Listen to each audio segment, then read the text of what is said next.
1 week from today, President Bush leaves office on Monday. He held his final news conference at the White House, offering a candid look back at the past 8 years. Clearly, putting a mission accomplished on an aircraft carrier was a mistake. There have been disappointments. Abu Ghraib obviously was a huge disappointment during the presidency. Not having weapons of mass destruction was a significant disappointment. I don't know if you want to call those mistakes or not, but things didn't go according to plan, let's put it that way. I thought long and hard about Katrina.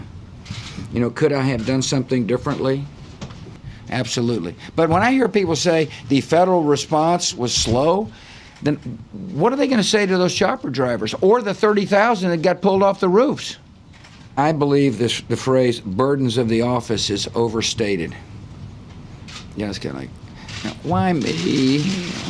Oh, the burdens, what? Why did the financial collapse have to happen on my watch? It's just pathetic, isn't it? Self-pity. I was affected by TV after the elections.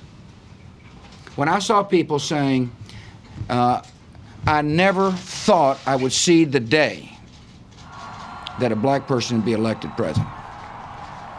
And a lot of people had tears streaming down their cheeks when they said it.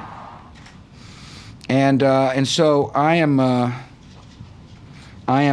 consider myself fortunate to have a front row seat on what is going to be an historic moment for the country.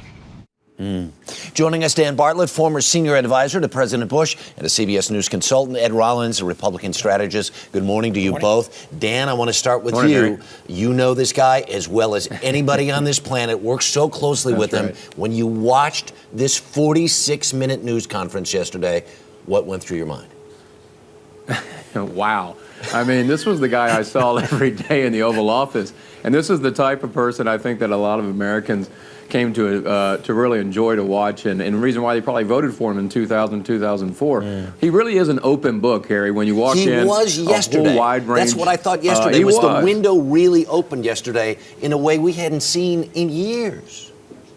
And the interesting thing is that's really how he is every day in the Oval Office when he's going about doing his job. He's funny, he can get mad, he can be steadfast in his views. I'm just glad that the American people got a good glimpse of it here in the final chapter of his presidency. One of the things that he talked about with such passion yesterday, Ed, was connecting the dots.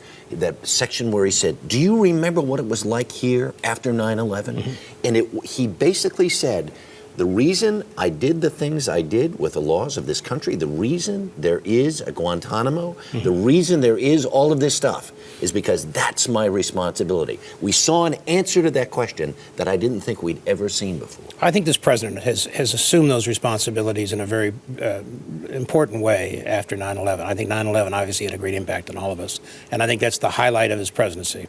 I think lots of other things that he did, you saw a lot of confidence yesterday. He always was a man who was overly confident. The things Did you say overly confident? I think he was overly confident. I think he was overly confident about a lot of things.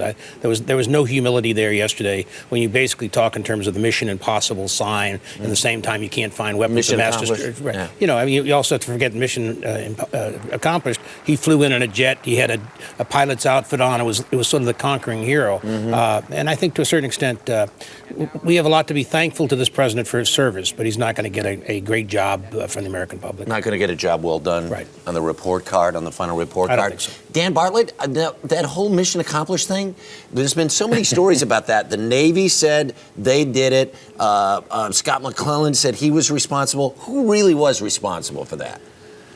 Well, the interesting thing, and I think it speaks to the character of this president, that he didn't attempt to throw any staff under the bus yesterday when it came to the banner. Of course, as you know, Harry, he didn't have anything to do with the actual banner.